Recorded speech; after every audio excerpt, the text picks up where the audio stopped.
Hello everyone, welcome to Microwave Engineering lecture series. So in this lecture we'll discuss about the waveform distortions. Next to the waveform distortions, so when the signal is transmitted over the lines, so the signal will be while transmitting it will be transmitted in the form of complex form. That is, we will that signal will goes into the number of frequency component. So for any ideal condition, the transmission line condition equation, the waveform at the line of receiving end should be equal to the original of the input signal. Whatever we are sending the input data, the same should be replicated in the outside data condition. But the similar in the form of waveform we are sending into different frequency band. So the how this condition will be there, that is, in all the frequency we should have the same attenuation and same delay, same phase constant, that is same delay. But when this condition is not satisfied, that is distortion exists. So the distortions are occurring in the transmission line is called as an waveform distortions or the line distortion. So in a similar that is, in a normal condition, ideal condition, we that is transmitting and receiving end, we should have the same amplitude, that is attenuation and phase delay should be same. But in reality or in practical condition we will not have the same conditions. So we get the different types of distortion like frequency distortion or the phase distortions. There are types of distortions. The distortions occurring in the transmission line is called as a waveform distortion or a line distortion. There are two types of distortion. One is frequency distortion or the phase or the delay distortion. In frequency distortion, here you can see the figure. This is an ideal frequency condition, ideal sine wave. But when the signal is distorted in a different frequency band, here you can see this how the signal has been distorted, that is disturbed in the different wave conditions. And here this is a phase delay distortion. In the phase delay distortion, here you can see the how the signal has been attenuated, that is limited in this frequency. This is an ideal condition, but the signal is not in the form of ideal sine wave.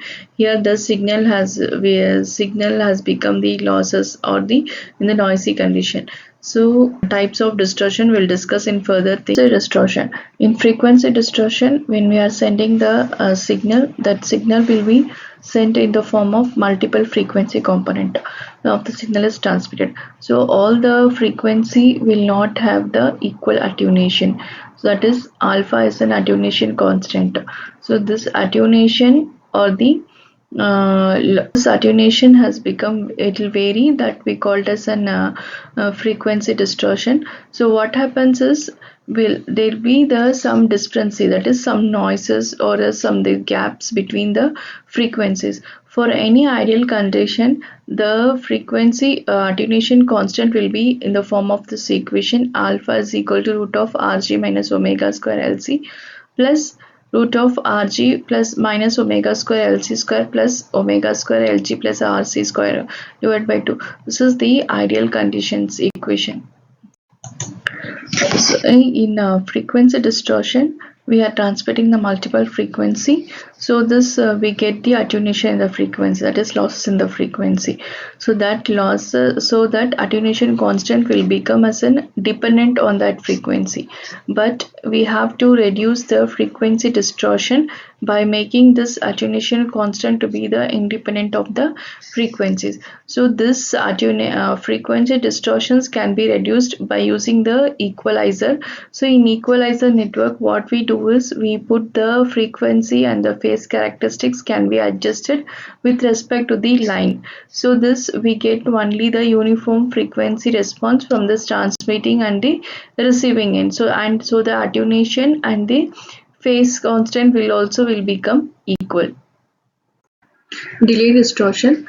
When a signal having many frequency components are transmitted along the line, all the frequency will not have the same time of transmission. So one signal will be delayed to the other signal. So that type of distortion we called as a phase delay, phase distortion or the delay distortion. So how to reduce this delay distortion is by making the velocity to be the independent of the frequency. So the phase, in general, the phase function will be represented as a V is equal to omega by beta this. So when the velocity is independent, we get the line, delay line as a distortionless line.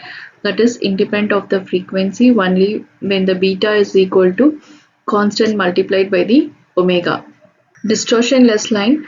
A line which is neither frequency distortion or nor the phase distortion is called distortionless line. So the distortionless line condition can help in designing a new line or modifying the existing line with minimum distortion.